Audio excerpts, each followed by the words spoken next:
par exemple, on a parlé de ces droits de l'homme syriens qui représentent qu'une seule personne, mais vous allez entendre régulièrement des journalistes prendre un air sérieux pour dire selon l'Association syrienne des droits de l'homme, il se passe tant de morts. Bon, en fait, c'est un type. En plus, je voudrais ajouter par rapport à ce qu'a dit Aïssa qu'il appartient clairement à la galaxie des frères musulmans. En plus du fait qu'il est soutenu par les services de renseignement et les sponsors occidentaux. Donc c'est une inégalité de traitement dont est victime M. Asselineau et son parti, qu'il compense avec une chaîne de télévision qu'il a déjà ou qu'il va avoir. Qu'il a déjà, donc vous pourrez aller voir UPR. J'ai vu des vidéos, mais je ne savais pas si c'était de chez eux direct.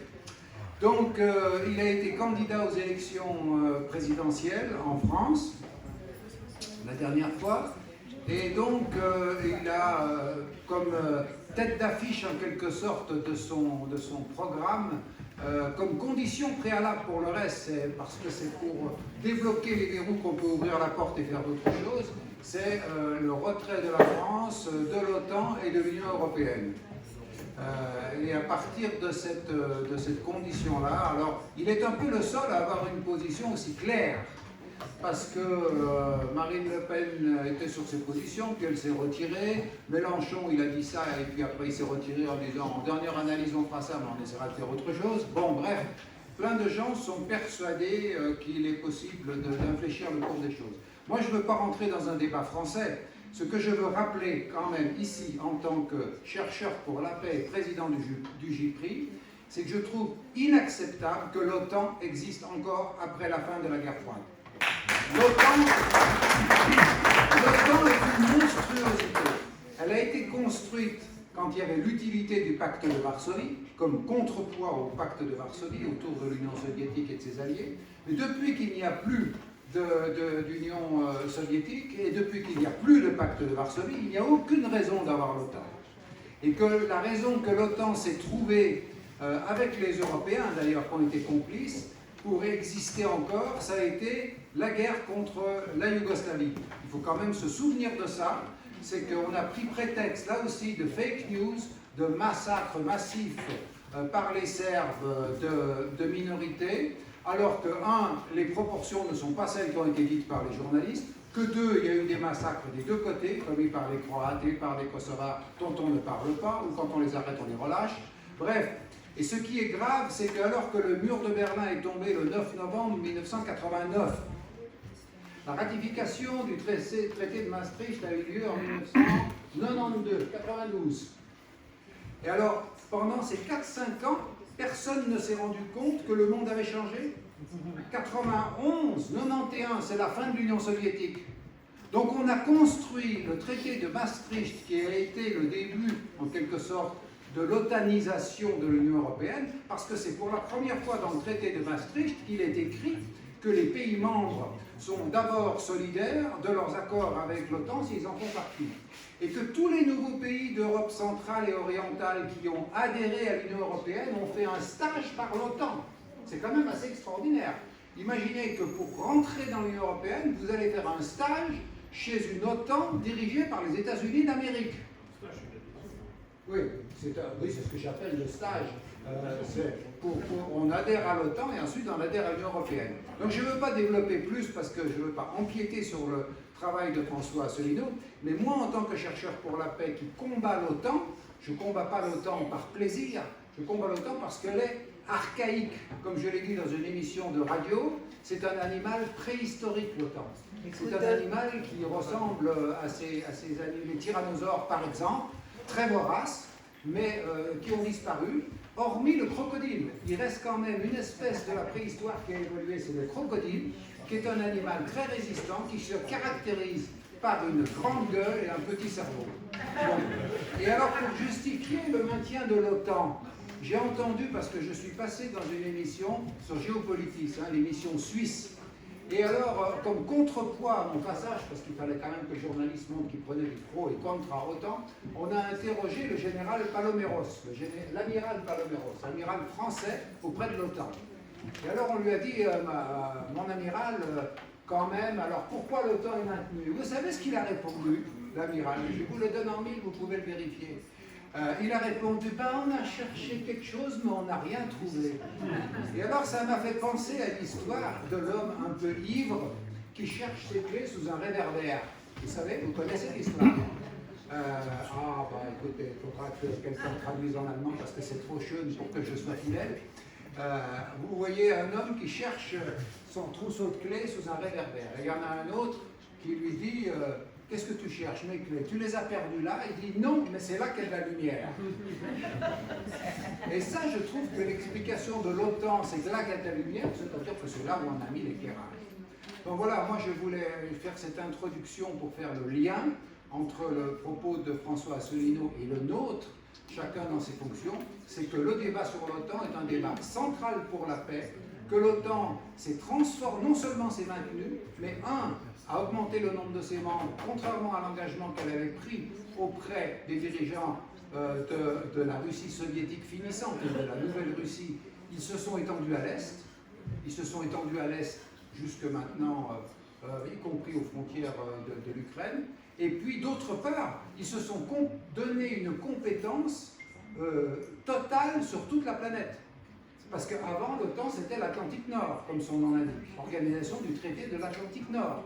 Maintenant, l'OTAN a une compétence partout. C'est doté d'une compétence partout où il y a une menace contre la sécurité. Imaginez qu'une menace contre la sécurité, qu'est-ce qu'on décide? L'OTAN. Donc voilà, moi je ne veux pas être plus long, mais voilà pourquoi nous avons jugé bon d'inviter François Asselineau, parce qu'il peut parler de souveraineté avec un angle national et un angle européen, et parce que l'OTAN et l'Union européenne sont des choses qu'il pratique régulièrement. Voilà, en dehors de ça, il est haut fonctionnaire, inspecteur général des finances, c'est bien ça, à la retraite, mais... Hein? Toujours pas? Ah bon, alors bientôt à la retraite, il aura encore plus de temps. Merci, et c'est à vous, Monsieur le Président.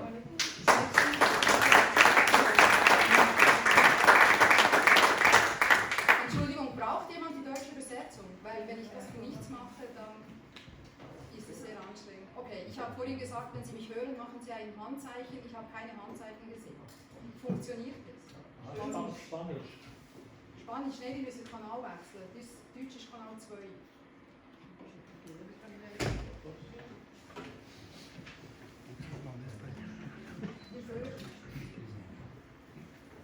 Désolé, si on ne comprend pas. C'est pas la peine de faire.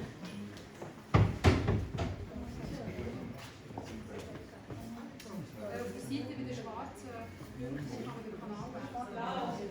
Excusez-moi. C'est ça. Il y a des boutons bleus. C'est bleu. C'est vous que vous avez le même rivet là avec la même quantité. Vous voyez que vous avez fait exprès. C'est mimétisme. On voit en même temps. Voilà, exactement. Bon. Voilà. La consommation, mes quantités au même endroit, c'est vraiment.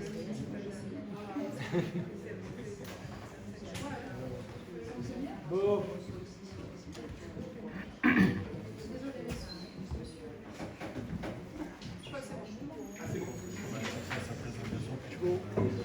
Merci au docteur Galis, à Michel Crogier, à Madame Benny, et merci à tous les organisateurs, et merci à vous d'être présents. Je voudrais commencer cette intervention en vous souhaitant un petit passage vidéo qui dure 1 minute 18 secondes et qui intéressera peut-être plus particulièrement encore le docteur Aïssa Midani, que j'ai écouté avec beaucoup d'intérêt ce matin, et qui va vous montrer un petit peu comment fonctionne une élection présidentielle en France. Puisque j'ai sur vous un avantage, donné d'un inconvénient, c'est que j'ai été candidat à l'élection présidentielle de 2017, que pour être candidat à l'élection présidentielle, il a fallu que j'obtienne plus de 500 parrainages de maires de France, de villages de France, et que tous les candidats, normalement, devraient être traités sur un pied d'égalité, puisque nous avons tous la même dignité, nous avons tous obtenu plus de 500 parrainages d'élus locaux qui considèrent que ces candidats doivent, comment dirais-je, ont la légitimité à se présenter à l'élection présidentielle parce qu'ils ont des choses intéressantes à dire et qui doivent être débattues. Et vous allez voir ce qui s'est passé, c'était le 12 avril 2017. En pleine campagne présidentielle, je suis invité le 12 avril 2017 sur France Info à débattre avec 4 journalistes. Et on apprend, je me lève, c'était à 8h du matin, là l'émission avait lieu vers 8h20 du matin pendant une dizaine de minutes, 30 minutes, et quand je me lève à 6h du matin, on apprend à la radio, j'apprends que le régime de Bachar el-Assad, puisqu'on l'appelle le régime de Bachar el-Assad a provoqué un nouveau gazage des populations dans une bourgade qui s'appelle Khan Cheikhoun. Moi j'entends ça en allant sur la radio. J'arrive à la radio et je trouve 4 journalistes qui exigent de moi que je condamne le gazage opéré par Bachar el-Assad à Khan Cheikhoun. Et vous allez voir que moi je réponds, mais écoutez, moi j'en sais rien. Je ne peux pas le dire, ça vient de sortir, je n'en sais rien, je voulais procéder à ce qui est quand même la quintessence de la civilisation occidentale, c'est-à-dire le doute méthodique. Et vous allez voir comment j'ai été traité par les 4 journalistes, qui tous les 4, là je ne sais pas, c'est un bref extrait, mais qui en fait me font un procès d'intention. Et vous allez voir aussi un petit détail, on va regarder ça ensemble, dans la présentation de cette petite émission. Voilà, par exemple de l'affaire syrienne. Là, on nous annonce d'un seul coup que Bachar el-Assad aurait gazé des enfants. Eh bien, moi je dis que nous n'en savons rien. Je dis que l'expérience antérieure nous donne, vous savez, le chat est chaud des grains l'eau froide. Regardez ce qui s'est passé avec l'affaire des armes de destruction massive qui étaient prétendues être de Saddam Hussein. Non, oui, mais attendez. Il y avait des armes de destruction massive chez Saddam Hussein ou pas? Non, mais attendez, en 2003, je suis désolé. C'était pas plus chimique que chez Saddam Hussein ou pas? Eh bien écoutez, chez Bachar el-Assad, ce que je sais chez Bachar el-Assad, c'est qu'il y a eu l'affaire de la Ghouta, le massacre de la Ghouta en août 2013. Eh bien, le rapport très récent, 4 ans après, du MIT, c'est-à-dire l'institution la plus prestigieuse des États-Unis, a conclu que très probablement, en fait, ça venait des zones rebelles. Je ne suis pas là pour défendre Bachar el-Assad, je suis là pour dire la vérité. Mais si, allez vous renseigner. Mais je ne suis pas le journaliste, c'est vous qui devriez aller vous renseigner. Et par ailleurs, mais allez vous renseigner. Je suis persuadé, vous savez, qu'il n'y aura pas de suite à ça, parce que vous allez vous renseigner, vous allez découvrir que mes informations sont justes, et que d'un seul coup, tout le monde va se taire. Vous avez des informations, vous avez des doutes. Alors, voilà, c'est un petit extrait, vous trouverez ça sur Internet, mais vous l'avez peut-être vu, je ne sais pas si vous y avez fait attention, mais pendant tout le passage, il y avait un bandeau avec marqué « Asselineau, candidat des conspirationnistes » avec un point d'interrogation. Ça veut dire quoi? Ça veut dire que, vous savez, quand les gens regardent la télévision, ils ne font pas forcément attention à tout ce qui est dit. Hein, ils font... Attendez, il faut que je sorte ça là. Voilà. Les gens ne font pas forcément attention à ce qui est dit, surtout à 8h20 du matin. Les gens se préparent pour aller au bureau, ils regardent, ils jettent un œil sur l'écran de télévision. Et pendant 10 minutes d'émission, il y avait Asselineau, candidat des conspirationnistes avec un point d'interrogation. Et bien, je vais vous signaler une chose. C'est que lorsque Macron est allé là-bas, il n'y avait pas marqué Macron, candidat des banquiers, point d'interrogation. Hein. Il n'y avait pas marqué Macron, candidat des milliardaires, point d'interrogation. Il n'y avait pas marqué Macron, candidat des États-Unis, point d'interrogation.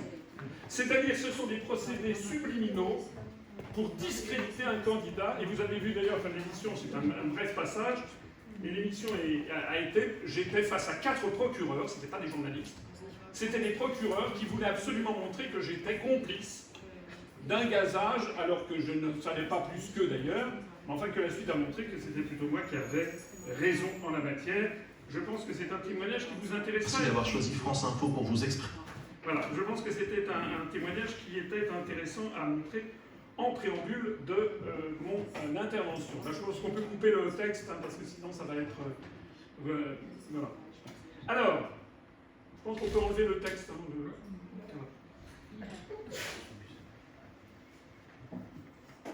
Alors, nous avons vu ce matin comment la souveraineté nationale d'un certain nombre d'États du monde était bafouée par l'ingérence d'autres États, notamment des États-Unis d'Amérique, principalement des États-Unis d'Amérique. Deuxièmement, par la neutralisation et le non-respect du droit international fixés en particulier par la Charte des Nations Unies et la jurisprudence de la Cour internationale de justice. Troisièmement, par l'unanimisme des grands médias occidentaux dont le relais d'une propagande fondée pour beaucoup sur des fake news, comme je viens de vous le montrer. Alors moi, je voudrais prolonger les débats de ce matin en prenant ce problème énorme, cet énorme problème mondial qui est celui qui nous préoccupe, mais par un autre bout. Comment est-il possible qu'on en soit arrivé là? Pourquoi la parole indépendante de la France, qui représentait un autre Occident pendant les années de Gaulle, pendant les années 60, comment cette parole a-t-elle pu disparaître? Comment se fait-il que Paris soit désormais quasiment systématiquement aligné sur Washington, comme sont aussi alignés d'ailleurs les diplomaties européennes, comme celle de Berlin, d'Europe, de quasiment tous les pays d'Europe. Je songe ici à une affaire, deux affaires dont on n'a pas parlé ce matin, mais qui sont assez fascinantes, c'est l'affaire Skripal et l'affaire Navalny, où vous avez tous les pays d'Europe qui se rangent directement sur une position hostile à la Russie, sans avoir le moindre début de commencement de preuve, et n'importe qui raisonne de façon saine se dit qu'il est absolument incroyable que Vladimir Poutine ait donné une instruction de procéder à cette opération, parce qu'il n'avait que des coups à prendre. S'il voulait d'ailleurs se débarrasser de Navalny, il avait bien d'autres façons de procéder, et il n'avait certainement pas en tout cas intérêt à lui faire donner une dose non létale de poison et à l'envoyer ensuite se faire guérir en Allemagne. Toute cette histoire est rocambolesque et ne tient pas debout, mais il est un fait que tout l'Occident et les États-Unis trouvent matière à de nouvelles sanctions contre la Russie, avec derrière une affaire qui sent par ailleurs le gaz, vous savez, avec l'affaire Nord Stream 2. Alors, comment se fait-il donc qu'il y ait eu cette neutralisation des pays d'Europe, cet alignement général sur une espèce de camp qu'il faut appeler impérialiste occidental? Eh bien, je vous propose une explication. La souveraineté de la France, comme celle des autres pays d'Europe, en fait, a été kidnappée par un processus très ingénieux qui s'appelle la construction européenne. Sous couvert de faire la paix, sous couvert d'être plus fort, parce qu'il y a un dicton qui dit « l'union fait la force », dont je montrerai que c'est l'inverse qui se passe sous certaines conditions, sous couvert de faire contrepoids aux États-Unis, c'est ce qu'on dit en France. Hein. C'est pas du tout ce que l'on dit dans d'autres pays. C'est pas du tout ce qu'on dit en Lituanie, en Lettonie. Hein. Mais en France, on vend le processus de construction européenne pour l'idée de faire contrepoids. Certains pensent qu'on va pouvoir bâtir une souveraineté européenne. Or, la réalité montre que ça fonctionne dans le sens inverse. C'est la raison pour laquelle je vais examiner avec vous, est-ce qu'il est possible d'avoir une souveraineté européenne? Le 26 septembre 2017, le président de la République française nouvellement élu, Emmanuel Macron, a prononcé un grand discours dans un amphithéâtre de la Sorbonne, à Paris. Ce discours a été présenté par les médias français comme une volonté de refonder l'Europe. Cet exposé était intitulé « Initiative pour l'Europe, discours pour une Europe souveraine ». Macron a présenté ce discours comme une sorte de feuille de route de ce qu'il faut faire pour parvenir à la souveraineté européenne. Il est donc intéressant d'examiner ce discours de près, tout en soulignant d'emblée que Macron a sorti cette feuille de route comme ça, de son chapeau tout seul, mettant ainsi les autres chefs d'État et de gouvernement de l'Union européenne devant le fait accompli. J'aime bien faire des analyses sémantiques de discours. Au cours de son discours, Emmanuel Macron a prononcé 24 fois, les mots souverain ou souveraineté, et a formulé 2 fois l'expression de souveraineté européenne, ce qui montre l'intérêt qu'il porte a priori à cette notion.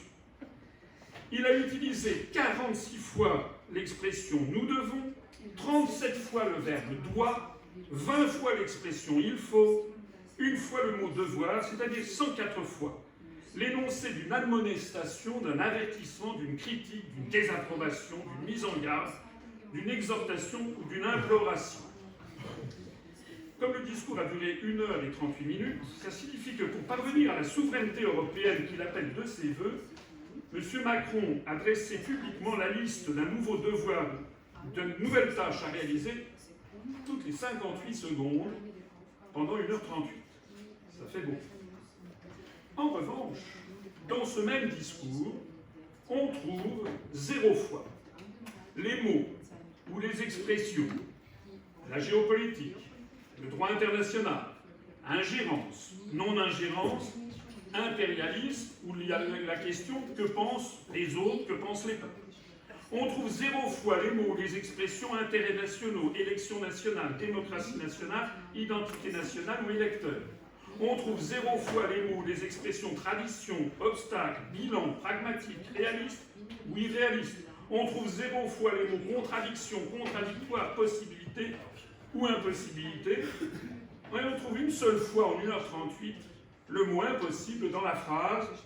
À ceux qui disent que la tâche d'aboutir à la souveraineté européenne est impossible, je réponds, vous vous êtes habitués à la résignation, pas moi. Cette analyse sémantique est révélatrice. Elle montre que le discours d'1h38 de Macron de 2017, visant à refonder l'Europe et à promouvoir une souveraineté européenne, a formulé des obligations et des vœux pieux au rythme d'1 à la minute, n'a pas dit un mot de tous les obstacles qui ont empêché cette souveraineté européenne de se concrétiser depuis, excusez-moi, la bagatelle de 63 ans, depuis le 25 mars 1957, date du traité de Rome, et n'a pas dit un mot non plus des raisons pour lesquelles cette souveraineté européenne pourrait encore jouer les arlésiennes, c'est-à-dire pourrait encore ne jamais apparaître pendant des années. Le discours de la Sorbonne de Macron sur la souveraineté européenne est donc très exactement un discours de nature idéologique. C'est un discours clos, porteur d'une vision téléologique de l'histoire, messianique, qu'aucun événement, aucun bilan, ni aucun raisonnement ne saurait contredire. En gros, on n'a pas le droit d'être contre. On aura l'occasion d'y revenir.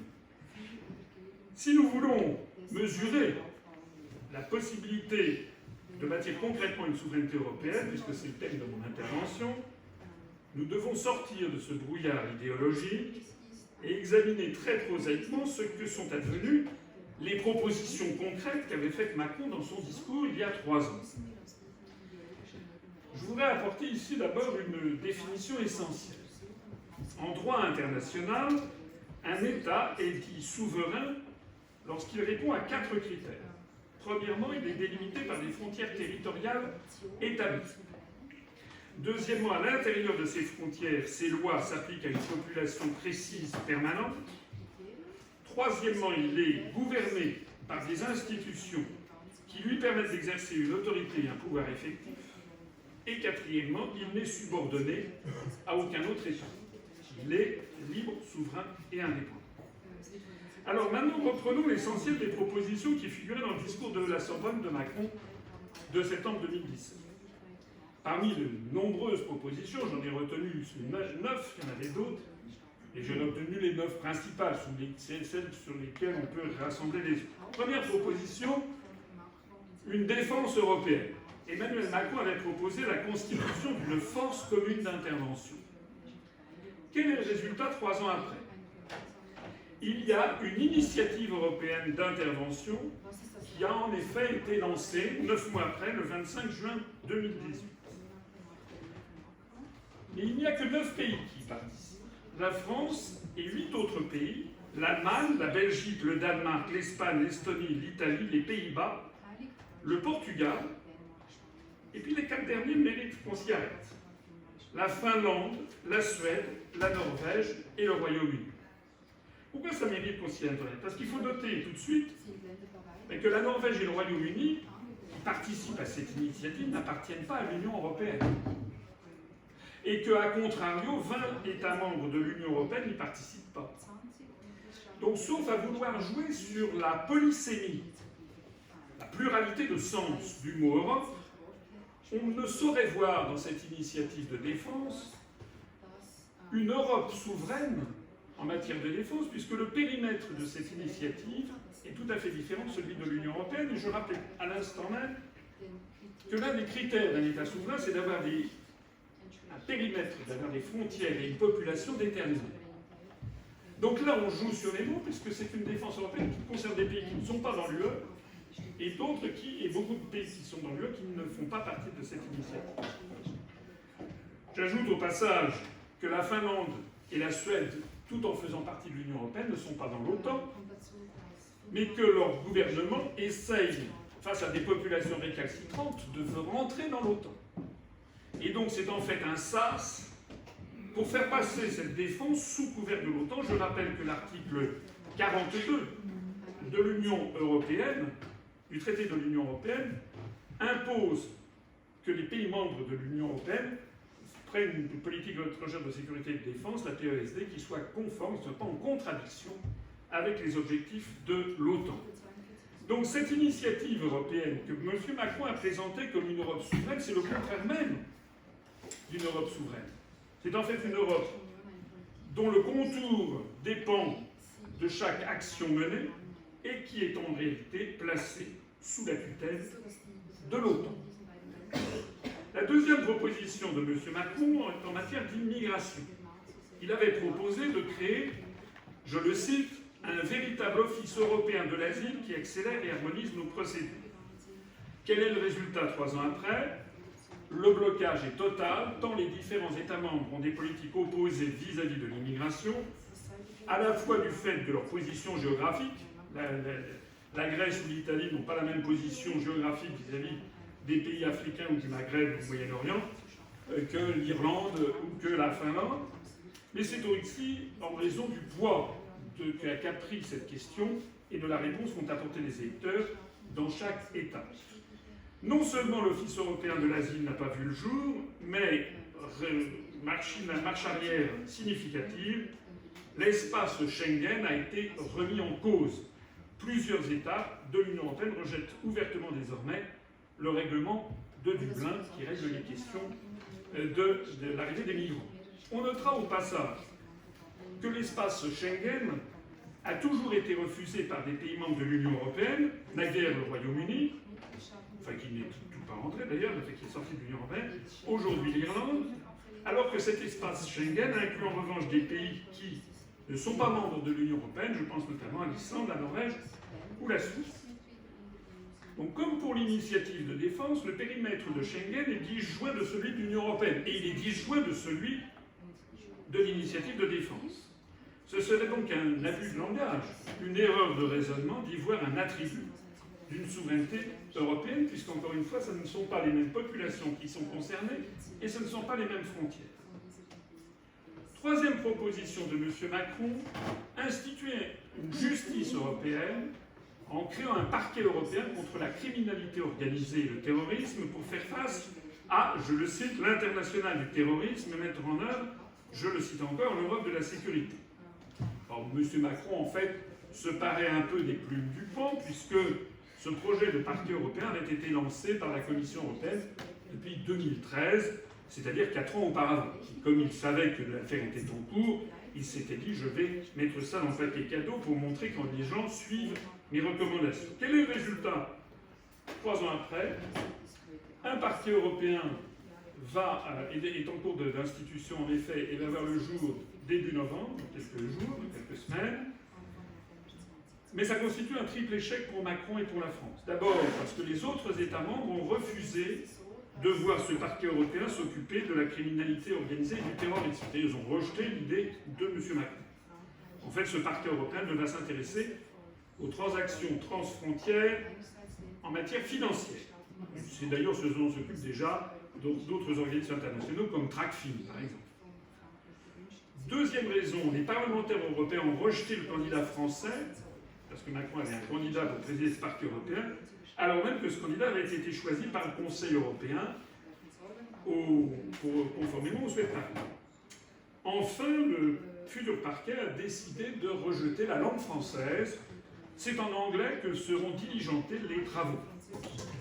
Je me permets de le souligner parce qu'à la Cour de justice de l'Union européenne, la langue française est utilisée notamment pour les délibérés. Donc dans cette nouvelle structure, on ne va pas parler de la langue française, mais ce qui est assez piquant en la matière, c'est qu'il n'y a que 22 des 27 États de l'Union européenne qui ont accepté d'entrer dans ce parquet européen. Et il n'y a notamment pas l'Irlande. C'est-à-dire que les 22 États de ce nouveau parquet européen, il n'y en a aucun qui soit anglophone, puisque le Royaume-Uni est sorti par le Brexit. Donc nous avons affaire à une structure juridique dite européenne qui parle la langue du maître, la langue anglo-saxonne, alors qu'aucun des pays membres des 22 États membres n'est anglophone. J'ajoute que la proposition de Macron de souveraineté européenne était parfaitement hypocrite en la matière, puisque ce qu'il espérait, c'était la langue française, placer un Français à la tête de ce truc-là et faire de la lutte contre le terrorisme islamiste. Il a échoué sur tous les tableaux. S'il y a eu un triple échec, c'est que d'autres pays se sont mieux débrouillés que nous pour faire prévaloir leurs propres intérêts nationaux. Donc on voit bien qu'on est loin d'une vision de bisounours, comme on dit dans le français de notre époque. Consensuel et sympathique d'une Europe souveraine, c'est en fait un combat de chiens sur un os qui peut ronger. On notera, je l'ai dit, que 5 États de l'Union européenne ne participent pas à ce parquet européen.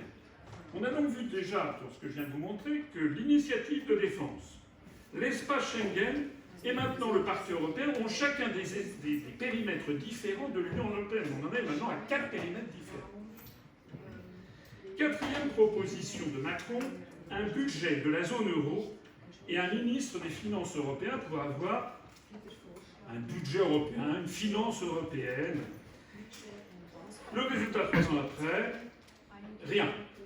Nada, niente, nichts, nothing. Le blocage est complet. J'en profite pour rappeler que 8 États de l'Union européenne n'appartiennent pas à la zone euro. La Bulgarie, la Croatie, le Danemark, la Hongrie, la Pologne, la Roumanie, la Suède et la Tchéquie.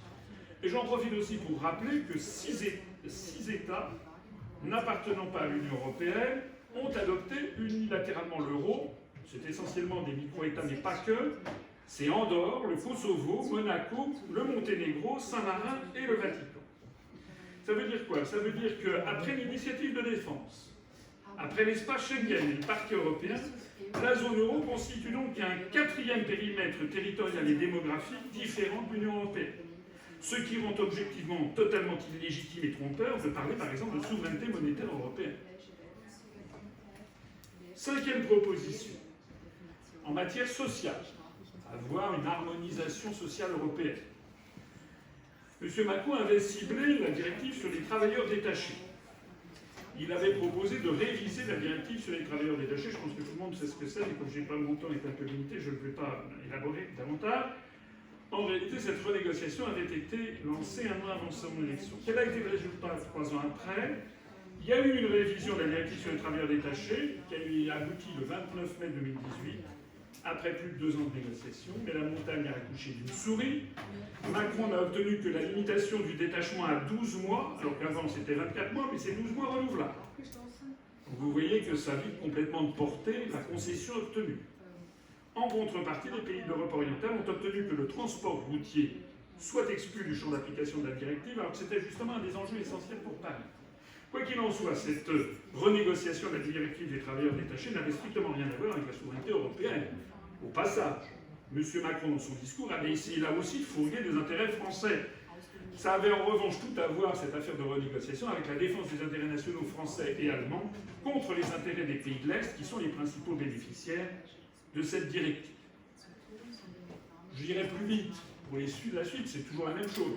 6e proposition de Macron, harmonisation fiscale européenne. Il avait proposé d'harmoniser l'impôt sur les sociétés à l'intérieur de l'Union européenne. 3 ans après, rien. Blocage complet. 7e proposition, une taxation financière européenne. Il avait proposé de mettre en œuvre une taxe sur les transactions financières en faveur de l'aide au développement en Afrique. Résultat, 3 ans après, rien. Du blocage complet.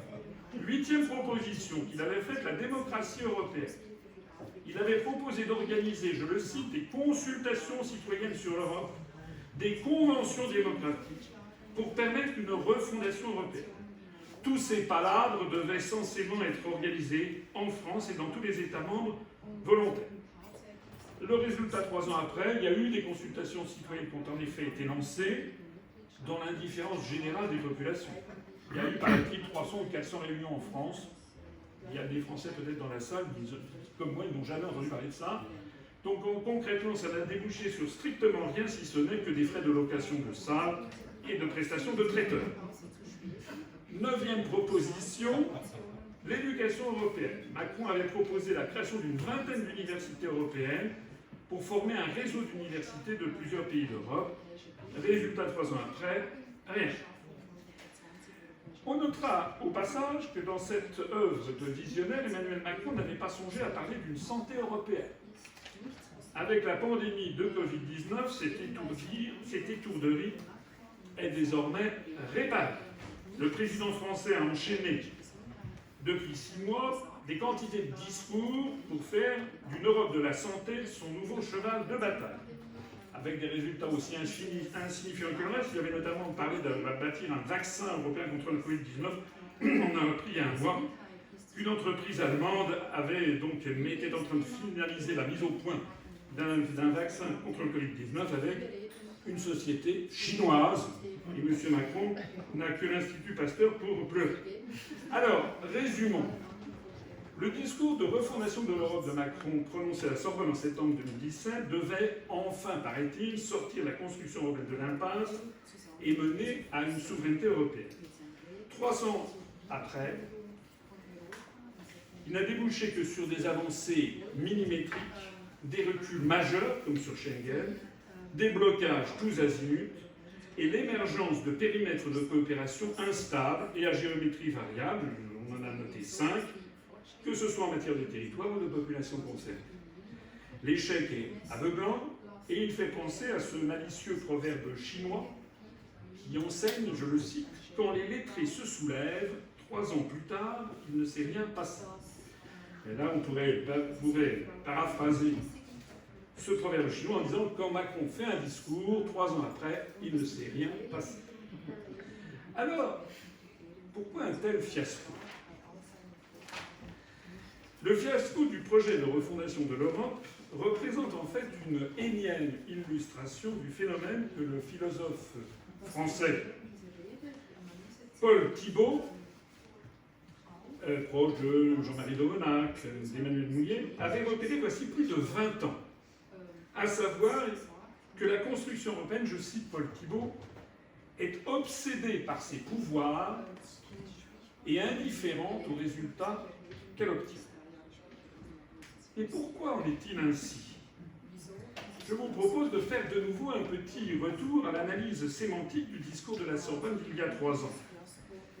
J'ai noté les doigts, devons, il faut faire, etc. J'ai noté tous les mots qui n'y appartenaient pas. Mais j'ai noté aussi que dans le discours de Macron, il cite, pendant les 1h38, 24 fois la France, 3 fois l'Allemagne, l'Espagne et le Portugal. 3 fois l'Allemagne, 3 fois l'Espagne, 3 fois le Portugal. 1 fois la Belgique, la Bulgarie, la Grèce, l'Italie, le Luxembourg, les Pays-Bas et la Pologne. Et 0 fois, en 1h38, 0 fois, 16 des 27 États membres de l'Union européenne, donc une majorité. Il ne dit pas un mot sur l'Autriche, Chypre, la Croatie, le Danemark, l'Estonie, la Finlande, la Hongrie, l'Irlande, la Lettonie, la Lituanie, Malte, la Roumanie, la Slovaquie, la Slovénie, la Suède et la Tchéquie. En même temps, son discours mentionne 5 fois l'Afrique, 2 fois les États-Unis, 1 fois la Russie et 1 fois la Chine. Que l'on me comprenne bien, cette prééminence de la France dans le discours du président de la République française, cet accent porté sur quelques pays, au premier rang desquels l'Allemagne, cette mise en avant de l'Afrique, tout ça est finalement assez normal, logique et compréhensible dans la bouche du président de la République française. Il parle en fait des intérêts immédiats de la France, de ses intérêts nationaux. Mais réfléchissez-y un instant. Si c'était le président de la République de Pologne qui avait eu la même idée, qui avait sorti de son chapeau un discours sur l'avenir de l'Europe à l'université de Varsovie, en disant que voilà ce que doit être l'Europe, qu'est-ce qu'il aurait fait ? Il eût été tout autant normal, logique et compréhensible d'entendre le chef d'État polonais citer 24 fois la Pologne, 3 fois l'Allemagne, la Hongrie et la Lituanie, 1 fois la Bulgarie, la Tchéquie, l'Autriche, la Suède, la France, la Finlande et la Slovaquie, et 0 fois les 16 États restants. Et il n'aurait pas mentionné l'Afrique 5 fois, mais il aurait mentionné 5 fois la Russie, 3 fois la Biélorussie et 1 fois les États-Unis. L'avenir de l'Europe vu de Paris et l'avenir de l'Europe vu de Varsovie ont donc chacun leur cohérence interne. Le problème, c'est qu'ils sont foncièrement différents et largement incompatibles. Et je n'ai pris que 2 États, mais ils sont tout autant différents et incompatibles que les avenirs de l'Europe vu depuis Berlin, Copenhague, Athènes, La Valette, Stockholm, Nicosie, Ljubljana, Budapest, Dublin, Lisbonne, Rome, Tallinn, Bratislava, et j'en passe.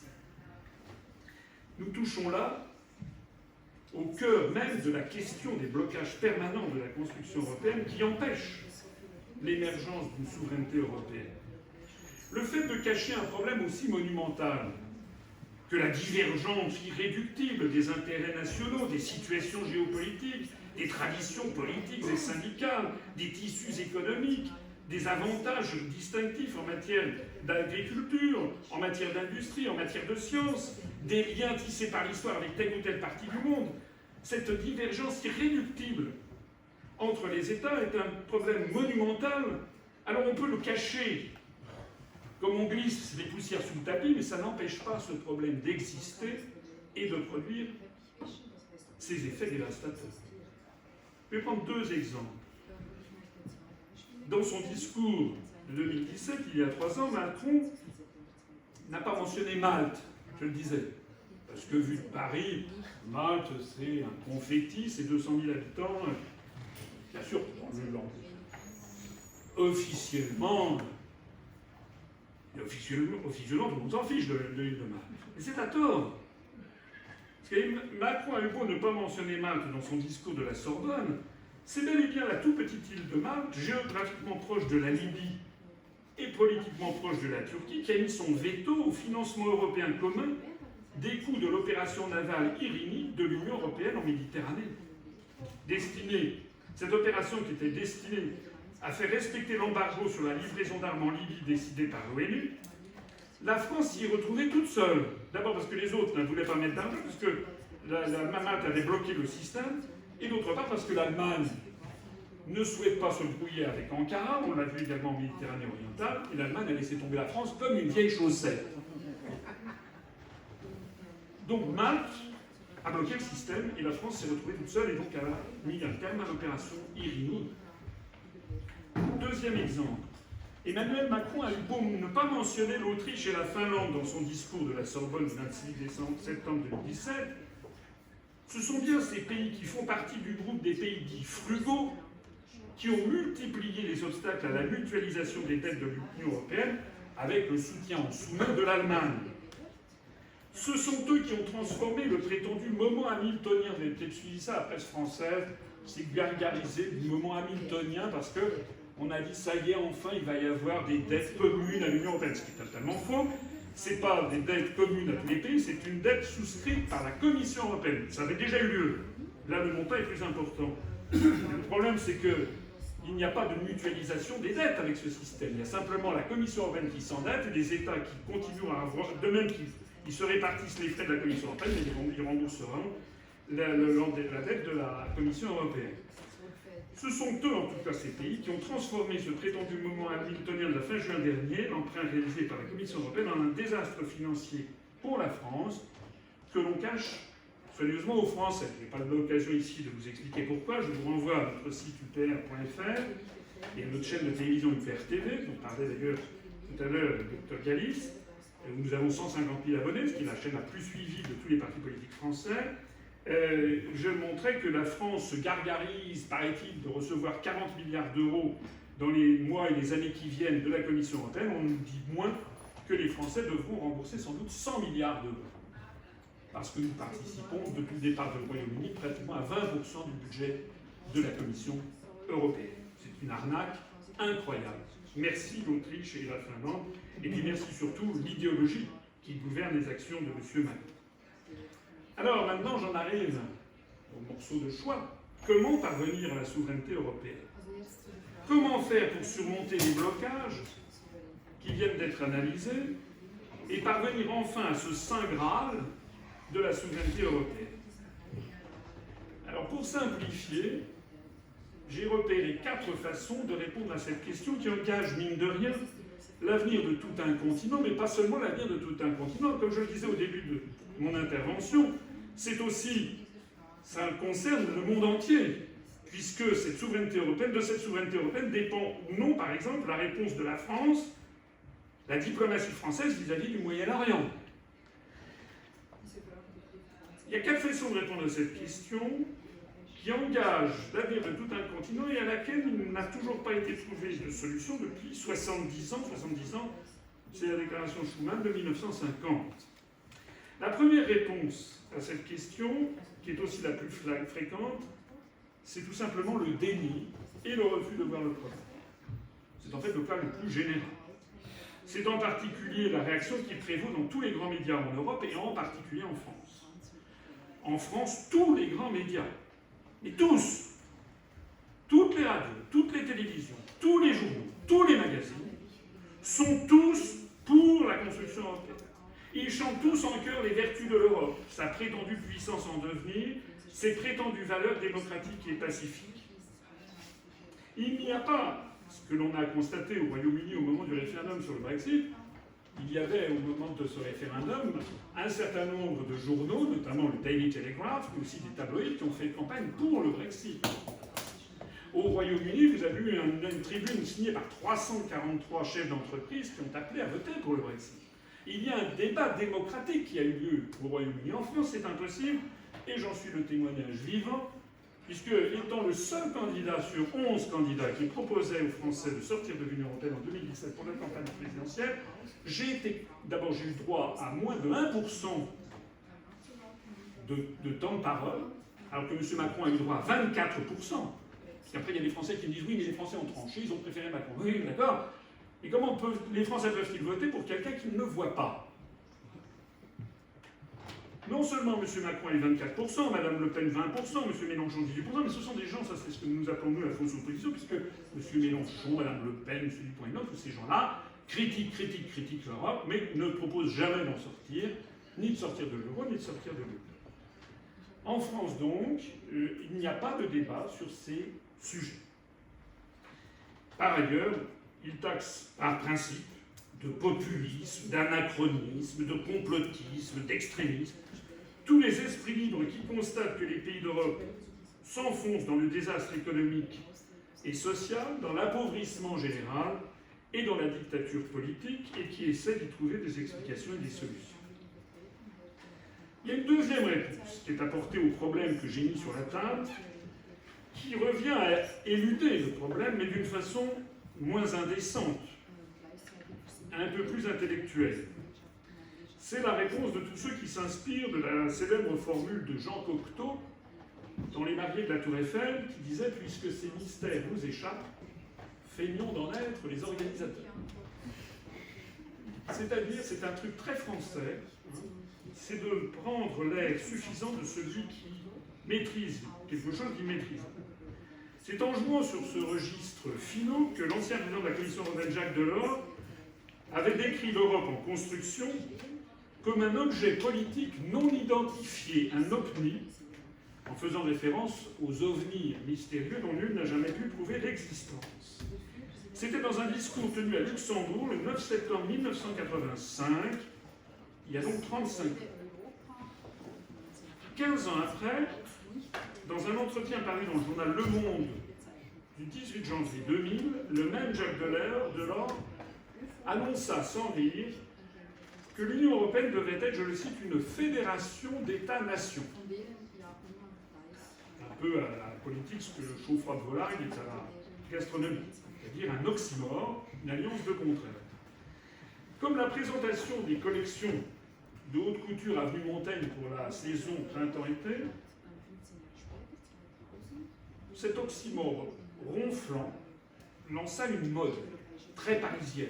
Pendant plusieurs mois, tout le microcosme politique et médiatique français, et parisien surtout, se gargarisa de cette formule de fédération d'États-nations. Au point que, le 28 mai 2001, le Premier ministre français Lionel Jospin, en personne, reprit la formule à son compte dans un discours qu'il prononça au Sénat sur le thème « L'avenir de l'Europe élargie ».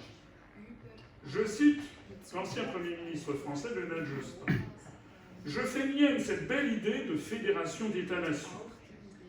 D'un point de vue juridique, droit international, cette formule peut sembler ambiguë, oui en effet, mais je la juge politiquement pertinente, car l'Europe est une construction politique originale, écoutez bien, mêlant de façon indissociable, en un précipité singulier deux éléments différents, l'idéal fédératif et la réalité des États-nations européens.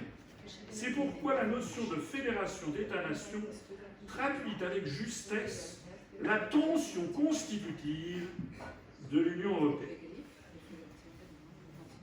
Fédération d'États-nations, précipité singulier, tension constitutive. En fait, on croirait entendre le docteur Diafoirus diagnostiquer, je le cite, une intempérie dans le parenchyme splénique aux malades imaginaires de Molière. Ces tours de passe-passe lexicaux, c'est des gamineries, s'inscrivent dans l'une des pires traditions de l'intellectualisme français qui croit résoudre un problème en usant de formules aussi creuses que prétentieuses à la seule fin d'impressionner le commun des mortels. Ce serait drôle si ça n'était pas si grave, si ça n'entraînait pas d'aussi graves conséquences. Parce qu'un tiers de siècle, 35 ans, après que Jacques Delors a qualifié l'Union européenne d'OPNI, objet politique non identifié, 20 ans après l'avoir baptisé de Fédération d'États-nations, toutes ces pitreries et ces jeux de mots n'ont résolu aucun des problèmes gravissimes posés par la construction européenne. Ils ne cessent au contraire de s'accroître. Il y a une troisième réponse. La troisième réponse consiste à lancer, au problème que j'ai posé, consiste à lancer des propositions de coopération tous azimuts en affirmant que c'est ainsi que l'on arrivera à une souveraineté européenne. En fait, c'est le principe même de la déclaration Schuman du 9 mai 1950, qui avait annoncé, je le répète, l'Europe ne se fera pas d'un coup ni dans une construction d'ensemble, elle se fera par des réalisations concrètes, créant d'abord une solidarité de fait. C'est au fond cette méthode qui a été reprise par Emmanuel Macron dans son discours de la Sorbonne du 26 septembre 2017, que nous venons d'examiner tout à l'heure. Le problème, c'est que les 70 ans écoulés depuis la déclaration Schuman de 1950 ont montré que cette méthode peut certes produire des effets, mais que ces effets se révèlent bien différents de ceux qui étaient attendus. Ils sont essentiellement de deux ordres. D'une part, le pragmatisme impose à ceux qui veulent avancer, entre guillemets, de devoir en rabattre dans leurs projets en acceptant que certains États de l'Union européenne s'y soustraient.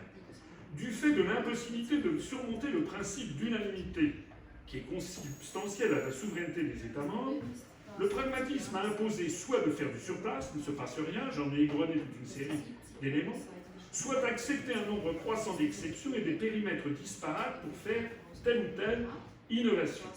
J'en ai parlé précédemment.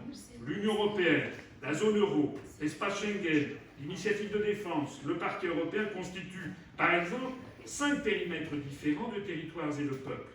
J'aurais pu en ajouter bien d'autres, comme telle ou telle coopération en matière diplomatique, scientifique, industrielle, spatiale, militaire, culturelle. Or, je l'ai déjà dit et j'y reviens, cet imbroglio et cette confusion générale des périmètres qui inclut ou qui exclut des pays et des peuples membres de l'Union européenne et d'autres qui ne le sont pas, rend au bout du compte complètement illisible le projet de départ et profondément vide de sens le concept même de souveraineté européenne. Pendant la campagne présidentielle de 1995, le Premier ministre français Édouard Balladur avait tenté de théoriser ces évolutions centrifuges en y allant lui aussi de sa formule pompeuse. Il avait parlé d'une Europe des cercles concentriques. Après un quart de siècle et l'admission de 10 nouveaux États membres, il n'y a toujours pas plus de cercles concentriques que d'Europe souveraine, mais un fouillis de plus en plus inextricable d'institutions, de politiques, de comitologie et de négociations byzantines sur lesquelles presque plus personne n'a prise, ni n'a même de vue d'ensemble. Et puis une deuxième conséquence, c'est qu'on ne peut faire des réalisations concrètes qu'en combattant ou en niant les intérêts nationaux contradictoires, ce que, dans la langue de bois européiste, on appelle les égoïsmes nationaux. Cela ne peut passer que par ce que l'on appelle de façon élégante des transferts de souveraineté, c'est-à-dire la création d'institutions supranationales peuplées de fonctionnaires non élus, une sorte de nomenclatura européiste, auxquels sont confiées de plus en plus d'attributions régaliennes, tandis que l'on vide de substance en catimini les pouvoirs nationaux. Cette dépossession subreptice des pouvoirs souverains des peuples peut fonctionner. Nous en sommes tous témoins, et de façon accélérée depuis le traité de Maastricht de 1992. Elle prend la double forme d'une judiciarisation croissante des décisions par la Cour de justice de l'Union européenne d'une part, mais aussi elle prend la forme des décisions de plus en plus intrusives de la Commission européenne de Bruxelles et de la Banque centrale européenne de Francfort dans les politiques nationales d'autre part. L'un des principaux moyens de suggestion des États est celui des grandes orientations des politiques économiques, les GOPE, qui sont édictées chaque année pour chaque État par la Commission européenne en application de l'article 121 du traité sur le fonctionnement de l'Union européenne, le TFUE. Les dernières GOPE, les dernières grandes orientations des politiques économiques en date, imposent par exemple pour la France la réforme des retraites, le démantèlement de notre droit du travail ou la privatisation de nos services publics. Toutes ces décisions qui ont poussé des millions de Français à descendre dans la rue contre leurs gouvernements successifs, parce que malheureusement, la majorité de nos compatriotes, de mes compatriotes, tout le monde n'est pas français dans cette salle, ne comprennent pas bien d'où viennent les instructions, qui se limitent aux pouvoirs nationaux. C'est le proverbe chinois, quand le doigt montre la lune, l'imbécile regarde le doigt. Beaucoup de Français, beaucoup de peuples d'Europe, d'ailleurs c'était pour ça, dédouanent mentalement l'Union européenne, tout est fait d'ailleurs pour le leur cacher, et s'attaquent à leur gouvernement. Et quand ils votent à droite, ou quand ils votent à gauche, ils ont en fait la même politique, puisque ce ne sont plus les gouvernements qui décident, ils en tirent la conclusion que toute la classe politique est vermoulue et pourrie, et donc il va falloir un grand coup de balai à tout ça, et l'abstention ne fait que se développer en atteignant des records absolument ahurissants. Les dernières élections législatives partielles qu'on a eues en France, on a atteint, dans certaines circonscriptions, il y avait 80%, 82% d'abstention. Le problème, c'est que cette dépossession n'a qu'un temps. Car si les peuples sont parfois longs à la comprennette, comme on dit en français, sont parfois un peu longs à comprendre ce qui se passe, toute l'histoire du monde nous enseigne qu'ils finissent un jour ou l'autre par se rendre compte qu'ils ont été placés dans la servitude et ils finissent par comprendre qui les y a placés. Puis, ils se révoltent en conséquence. Et nous en sommes, je crois, parvenus à ce stade de la prise de conscience dans un certain nombre de pays de l'Union européenne, pour ne pas dire dans tous. Seuls les idéologues enfermés dans leur aveuglement se refusent à voir que le processus même de construction européenne est désormais perçu comme frappé d'illégitimité démocratique par de plus en plus de peuples en Europe. Lorsque les électeurs auront compris que les institutions européennes ne peuvent pas être démocratiques, c'est pas qu'elles doivent être démocratiques, c'est qu'elles ne peuvent pas l'être. Parce que la démocratie, c'est un mot grec, demos, kratos, le pouvoir, kratos du peuple, demos. Pour qu'il y ait démocratie, il faut qu'il y ait un peuple, il faut qu'il y ait un démos. Or, il n'existe pas de peuple européen. Ça n'existe pas, de démos européen. On peut toujours dire que ça existe, c'est pas pour ça que ça existe. De la même façon que chaque peuple a ses intérêts nationaux légitimes et hérités de l'histoire et de sa géographie. Et bien lorsque les peuples d'Europe auront compris que les institutions européennes ne peuvent pas être démocratiques, ils finiront par en conclure, comme les électeurs britanniques, que l'ensemble de la construction européenne est irréformable, que c'est le concept de départ qui est faux, et qu'il n'y a pas d'autre solution que d'en sortir. Enfin, je terminerai cette présentation par la quatrième réponse qui est apportée au problème posé, qui consiste à prendre la pose de l'historien philosophe en se disant que l'avènement d'une Europe souveraine est inéluctable, qu'elle correspond au sens de l'histoire, on vous a déjà fait le cours, rappelez-vous, avec d'autres idéologies, et qu'il faut simplement lui laisser le temps. C'est au fond la vision qui avait déjà été développée par Victor Hugo dans son célèbre discours sur les États-Unis d'Europe, prononcé au Congrès de la paix de 1849, dans lequel il affirmait « Un jour viendra où vous, France, vous, Russie, vous, Italie, vous, Angleterre, vous, Allemagne, vous, toutes nations du continent, sans perdre vos qualités distinctes et votre glorieuse individualité, vous vous fondrez étroitement dans une unité supérieure et vous constituerez la fraternité européenne, absolument comme la Normandie, la Bretagne, la Bourgogne, la Lorraine, l'Alsace se sont fondus dans la France. » C'est un argument que j'ai entendu à satiété par les gens qui me disent « Mais oui, vous êtes trop exigeants, ça ne fait que 60 ans que ça dure, il faut attendre beaucoup plus longtemps. » J'imagine qu'en Suisse, certains esprits favorables à l'adhésion de leur pays à l'Union européenne, je sais qu'ils existent, doivent développer le même type d'idée en soulignant que la Confédération helvétique est apparu avec le pacte du 1er août 1291 entre les 3 premiers cantons, qu'il a donc fallu des siècles pour en arriver au pays actuel et qu'il faut donc être patient avec la construction européenne. Le problème de ce raisonnement, qui est un raisonnement par analogie, c'est que ces constructions politiques étatiques comme la France ou la Suisse se sont construites au fil des siècles et pratiquement toujours, très généralement du moins, sous l'effet de guerre, sous l'effet d'épisodes de violence fondatrices. Or, nous ne sommes plus dans l'enfance du monde. Le monde est vieux. Les guerres du 2e millénaire sont derrière nous. L'époque en est à des guerres qui n'en ont pas l'apparence, on en a parlé tout à l'heure, et notamment le Dr Gallis l'avait présenté en préambule. L'époque est à la dissolution des frontières et des appartenances nationales sous l'effet d'une mondialisation libérale que de plus en plus de peuples rejettent par ailleurs, mais ça c'est un autre débat, on en parlera peut-être une autre fois. À notre époque, la fin des guerres territoriales, l'immédiateté des communications et des voyages à travers la planète, l'intrication mondiale des intérêts et des flux commerciaux, les phénomènes migratoires qui font que, nolens volens, que cela plaise ou pas, la France est de plus en plus indissociablement liée aux pays du Maghreb et d'Afrique noire francophone, de même que l'Angleterre est de plus en plus au sous-continent indien ou que l'Allemagne de plus en plus au monde turcophone. L'absence de tout patriotisme pour une entité dite européenne. Qui veut mourir pour la Commission de Bruxelles? D'ailleurs, une construction aux contours flous et mutants, j'en ai parlé, tout ceci rend complètement illusoire et inapproprié le raisonnement par analogie avec la construction des États-nations qui se sont opérés au cours du 2e millénaire. Il a fallu plus de 1000 ans pour bâtir la France.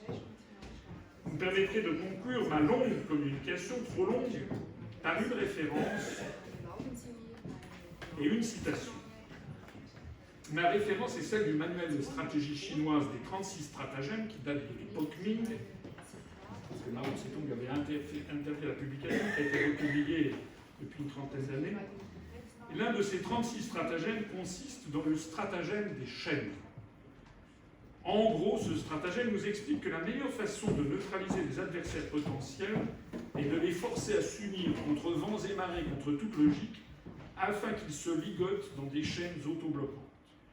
Toute la stratégie de Washington depuis la fin de la Seconde Guerre mondiale vis-à-vis du continent européen est ici résumée. C'est Washington qui n'a pas arrêté de pousser à l'élargissement, puisque le discours de George W. Bush à l'Université de Varsovie en 2001 en fournit l'exemple. Gabriel Gallis a rappelé tout à l'heure que les pays de l'Est ont dû entrer d'abord dans l'OTAN, puis dans l'Union européenne. Ça, c'était les États-Unis qui en avaient décidé. Et les États-Unis ont bien compris que plus il y aura d'États membres dans l'Union européenne, plus l'autoblocage est permanent. C'est d'ailleurs ce que l'on constate. Les intérêts sont tellement opposés, il y a l'unanimité, on n'arrive à rien. Donc l'union ne fait pas la force, l'union fait le rien, l'anéantissement. Et c'est ainsi que s'explique notamment la disparition de la France comme sujet de la diplomatie mondiale. Elle est devenue maintenant un objet. D'ailleurs, la France est méprisée désormais dans le monde entier, a fortiori, et là je fais un peu de politique, par la personnalité de notre chef d'État contemporain. C'est la quintessence de la construction européenne dont je rappelle qu'elle fut lancée sous les auspices, contrairement à ce qu'on croit dans les chaumières, ce qu'on explique aux Français. C'est pas Jean Monnet et Robert Schuman qui ont lancé la construction européenne. Robert Schuman, dont je rappelle au passage d'ailleurs qu'il a été dans le premier gouvernement Pétain, en 1940. Enfin bref, c'est qu'il a été menacé d'indignité nationale à la Libération parce qu'il s'est fricoté avec les Allemands. Cette affaire a été lancée au tournant des années 49 et 50 sous les auspices de Dean Acheson et du département d'État américain. C'est là qu'il a rédigé la déclaration Schuman. Ça, c'était ma référence, le stratagème des chaînes. Et ma citation, qui va dans le sens inverse, ce sera celle de Charles de Gaulle. Le fondateur de la France libre, le fondateur de la Ve République, l'homme du 18 juin, constatant la divergence irréductible des intérêts nationaux, des dizaines nations d'Europe forgées par des siècles et des siècles d'histoire, eh bien Charles de Gaulle avait résumé en 10 mots, je crois qu'il y en a que 8 mots en allemand, l'impossibilité de parvenir à une Europe souveraine, Les 10 mots, c'était cela. On ne fait pas une omelette avec des œufs durs.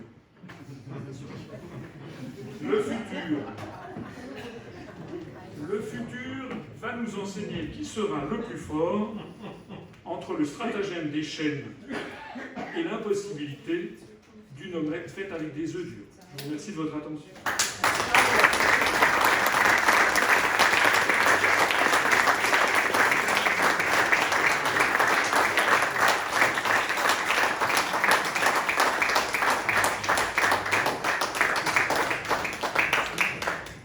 Merci, Monsieur le Président Asselineau.